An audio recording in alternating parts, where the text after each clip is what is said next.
नमस्कार दोस्तों, आशा करता हूं आप सब अच्छे होंगे। UP triple SC PAT exam practice set अभ्यास 2 में हम फिर से हाजिर हैं। प्रतिदिन शाम 8 बजे जरूर देखिए। इस अभ्यास 2 में हम 25 प्रश्न लेकर आए हैं जो बहुत ज़्यादा इम्पोर्टेंट है, बहुत ज़्यादा इम्पोर्टेंट है। सभी प्रश्नों को जिसमें शामिल किया गया है करंट अफेयर्स सेट प्रतिदिन 8 बजे शुरू होगा और 1000 प्रश्नों का हम अभ्यास कराएंगे आपके लिए। तो हमारे चैनल को सब्सक्राइब जरूर कर लीजिए और इस वीडियो को भी लाइक कीजिए। चलिए शुरू करते हैं बिना किसी देर किए हुए। अपनी तैयारी को भी जांचिए कि आपने कितना पढ़ा है। पहला प्रश्न है कि द्वैध शासन नीति को किसने समाप्त किया था। ऑप्शन है Lord Mountbatten, Curzon, Warren Hastings, Lord Ripon. इसका सही आंसर है वॉरेन हेस्टिंग्स। देखिए, रॉबर्ट क्लाइव ने द्वैध शासन नीति को सबसे पहले शुरू किया था, लेकिन इसमें पूछ रहा है समाप्त किसने किया है, तो सही आंसर है वॉरेन हेस्टिंग्स। देखिए प्रश्न नंबर 2 देखिए, प्रशासनिक अव्यवस्था कुशासन के आधार पर डलहौजी ने किस राज्य को ब्रिटिश साम्राज्य में मिलाया। आपको पता होगा जो राज्य हड़प नीति थी वो डलहौजी ने शुरू की थी। उसी में विभिन्न राज्यों को अपने में ब्रिटिश साम्राज्य में मिला लिया गया, लेकिन कुशासन के आधार पर 1856 में एक राज्य को मिलाया गया। उस राज्य का ये नाम पूछ रहा है। ऑप्शन है अवध, उड़ीसा, बर्मा, संयुक्त प्रांत। तो इसका जो सही आंसर है वो है अवध। अवध को जो है 1856 में कुशासन के आधार पर लॉर्ड डलहौजी ने ब्रिटिश साम्राज्य में शामिल कर लिया। प्रश्न नंबर 3 देखिए, किसके द्वारा बंगाल और बिहार का स्थायी बंदोबस्त या इस्तमरारी बंदोबस्त शुरू किया गया। स्थायी बंदोबस्त या इस्तमरारी बंदोबस्त को परमानेंट सेटलमेंट के नाम से भी जाना जाता है अंग्रेजी में। किसके द्वारा शुरू किया गया। Robert Clive, Warren Hasting, Lord Wellesley, Lord Cornwallis. तो इसका जो सही आंसर है वो है लॉर्ड कॉर्नवालिस। ध्यान रखिए, इंपॉर्टेंट प्रश्न है। मैं जो भी बता रहा हूं ये ही प्रश्न आने हैं यूपी ट्रिपल एससी पैट में, तो प्रत्येक सीरीज को ध्यान से देखिए, लगाइए, अपनी तैयारी को चेक कीजिए। प्रश्न नंबर 4, अभिनव भारत नामक अंग्रेज विरोधी संगठन की स्थापना की थी। आर.जी. भंडारकर ने, बी.डी. सावरकर ने, सी.आर. दास ने, सरदार भगत सिंह ने। आपको ये प्रश्न शायद जरूर पता होगा। अगर आपको नहीं पता है तो आपकी तैयारी बहुत कमजोर है। ध्यान रखिए, ये प्रश्न बहुत सरल है और बहुत इंपॉर्टेंट है। अभिनव भारत नामक अंग्रेज विरोधी संगठन की स्थापना, और ये बहुत ज़्यादा इंपॉर्टेंट है इस बार पैट के लिए। तो ध्यान रखिए, इसका जो सही आंसर है वो है बी.डी. सावरकर ने। प्रश्न नंबर 5, भूदान आंदोलन किसने प्रारंभ किया।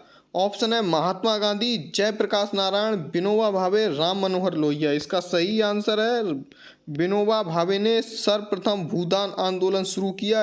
अपनी कुछ जमीन को भारत सरकार के लिए दे दिया गया।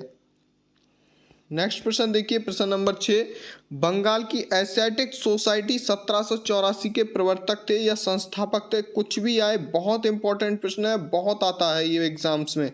Warren Hastings, sir William Jones, James Mackintosh, James Prinsep. तो इसका सही आंसर है सर विलियम जॉन्स ने 1784, याद रखिए, में कौन सी बंगाल की, ठीक है, एशियाटिक सोसाइटी की स्थापना की। प्रश्न नंबर 7, हमारा राष्ट्रीय गीत वंदे मातरम कहाँ से संकलित है, कहाँ से लिया गया है। ऑप्शन है चित्र, गोदान, डाकघर, आनंद मठ। आपको पता होगा बंकिम चंद्र चटर्जी द्वारा लिखित आनंद मठ, जिसमें सन्यासी विद्रोह, ठीक है, जिसमें सन्यासी विद्रोह के बारे में बताया गया है, और वहाँ से हमारा राष्ट्रीय गीत वंदे मातरम लिया गया है। प्रश्न नंबर 8 देखिए, भारत की संविधान सभा के अनुसार गठित की गई। भारत की संविधान सभा किसके अनुसार गठित की गई। साइमन आयोग का प्रस्ताव, क्रिप्स प्रस्ताव, माउंटबेटन योजना, कैबिनेट मिशन योजना। इसका जो सही आंसर है वो है कैबिनेट मिशन योजना। इसमें 3 सदस्यीय कैबिनेट मिशन योजना थी, जिसमें पैथिक लॉरेंस और क्रिप्स और जैसे लोग 3 लोग कुल इसमें शामिल थे। प्रश्न नंबर 9 देखिए, संविधान की प्रारूप समिति के समक्ष प्रस्ताव किसने रखा।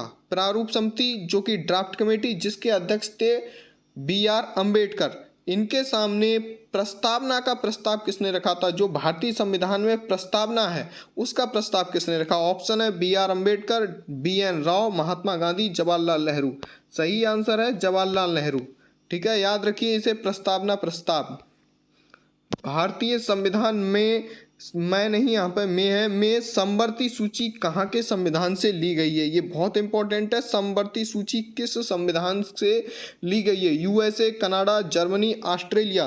तो इसका जो सही आंसर है वो है ऑस्ट्रेलिया। बिल्कुल रट लीजिए, बहुत इंपॉर्टेंट है, वेरी वेरी मोस्ट इंपॉर्टेंट।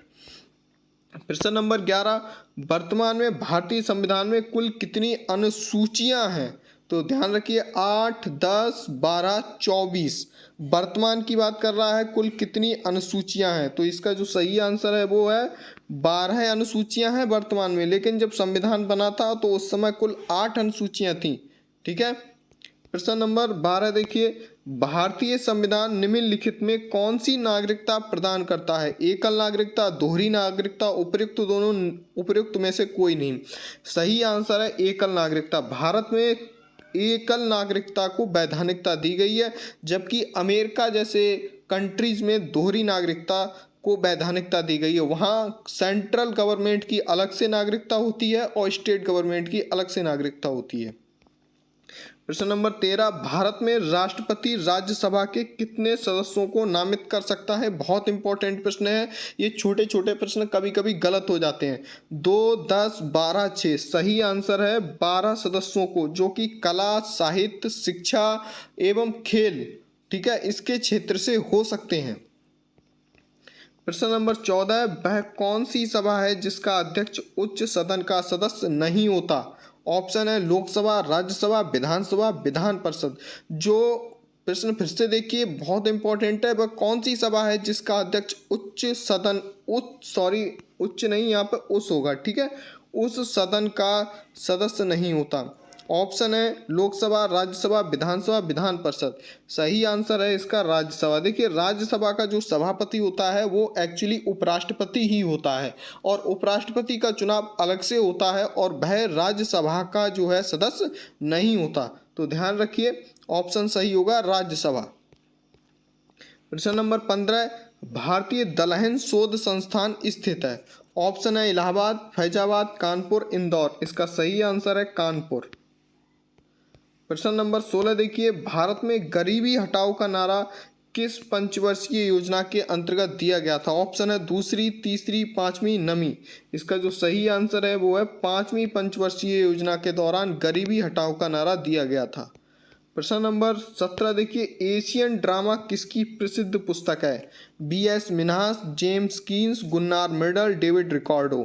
इसका सही आंसर है गुन्नार मिडल। ये एक इकोनॉमिक्स की बुक है, ध्यान रखिए। एशियन ड्रामा गुन्नार मिडल ने लिखी है, और रोलिंग प्लान भी गुन्नार मिडल से संबंधित है, मैंने पिछले वीडियो में बताया था। प्रश्न नंबर 18, एगमार्क है। एगमार्क क्या है? नियंत्रित कृषि बाजार, अंडा उत्पादन के लिए एक सहकारी संस्था, किसानों की सहकारी समिति, पदार्थों की गुणवत्ता के लिए एक मोहर।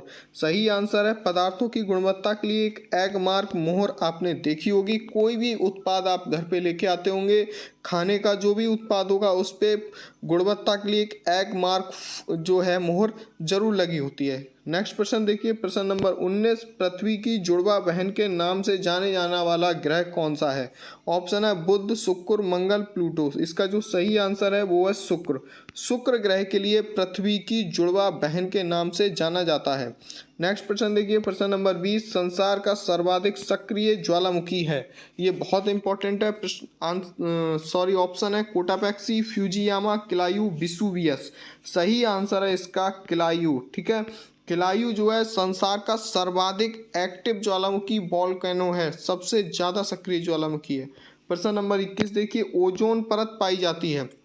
देखिए ओजोन परत प्रकाश मंडल में, क्षोभ मंडल में, वायुमंडल में, समताप मंडल में। सही आंसर है समताप मंडल में। देखिए सबसे नीचे होता है जो वायुमंडल की परतें हैं, उसमें सबसे नीचे होता है क्षोभ मंडल, फिर होता है समताप मंडल, मध्य मंडल और आयन मंडल, और सबसे ऊपर बहिर मंडल। तो समताप मंडल होता है जिसमें ओजोन परत पाई जाती है। ठीक है। प्रश्न नंबर 22 देखिए, निम्नलिखित में कौन विश्व की सबसे बड़ी झील है? ये पूछ रहा है विश्व की सबसे बड़ी झील कौन सी है? ऑप्शन है कैस्पियन सागर, अरब सागर, सुपीरियर झील, विक्टोरिया झील। सही आंसर है कैस्पियन सागर। प्रश्न नंबर 23 है, विश्व की सबसे बड़ी मीठे पानी की झील है? Victoria, superior, Baikal, Michigan. सही आंसर है सुपीरियर झील। 24 नंबर है, कौन सी विश्व की सर्वाधिक गहरी झील है? टिटिकाका, विक्टोरिया, बैकाल, मृत सागर। बैकाल जो कि रसिया में है, सबसे गहरी झील है ये विश्व की। आखिरी प्रश्न है इस सीरीज का, संसार का सबसे बड़ा मरुस्थल है? कालाहारी, गोबी, सहारा, थार। इसका जो सही आंसर है वो सहारा। आशा करता हूँ आपको वीडियो अच्छा लगा होगा और प्रत्येक दिन शाम 8 बजे जरूर देखिए। मैं कल एक ज्योग्राफी का बहुत इंपॉर्टेंट वीडियो लेकर आ रहा हूँ, उसको भी देखिए। मिलते हैं नेक्स्ट वीडियो में, तब तक के लिए जय हिंद, वंदे मातरम।